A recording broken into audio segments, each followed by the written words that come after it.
Mabuti talaga dumating yung babae. Kung hindi nakuha na lahat ng sweldo ko, kitang-kita ko kung paano niya duraan yung baril. Natunaw yun, tapos sa bitawan na magnanakaw. Tapos sa paso siguro ang kamay niya, kaya yun. Naku, sinunggaban namin. Kala niya makatakas siya sa amin. Madedescribe mo ba sa amin kung anong itsura ng babae? Ay, naku, hindi. Kasi nakatakip yung mukha niya, tapos nakasuot siya ng malaking shades. Pero maganda siya, ha, tsaka sexy.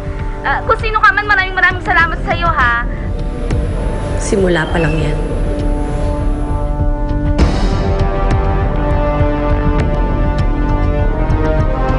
Teka, live ba to? Ha? Oho. Ay, babati lang, ha. Hello, asawa ko, mga anak ko, kumusta na kayo? And that wraps up our interview with Mrs. Ronelia Machas, the FX passenger who was robbed earlier. We will try to get a statement from the suspect himself in a little while. So, Acid Girl strikes again.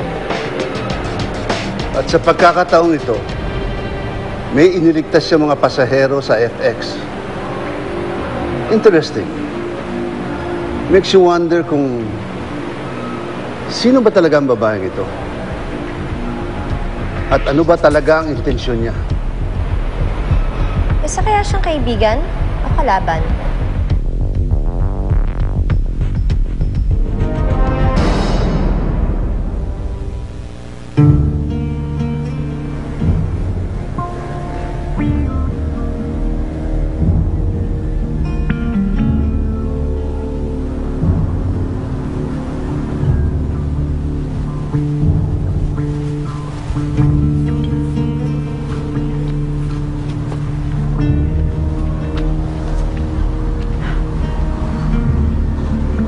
Mukhang dyan na nga sila lumipat sa bahay na yan.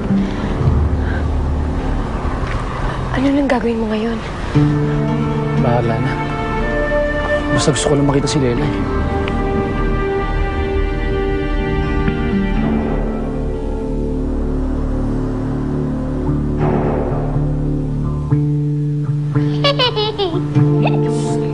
Pichi, Pichi! Alika dito! Lelay!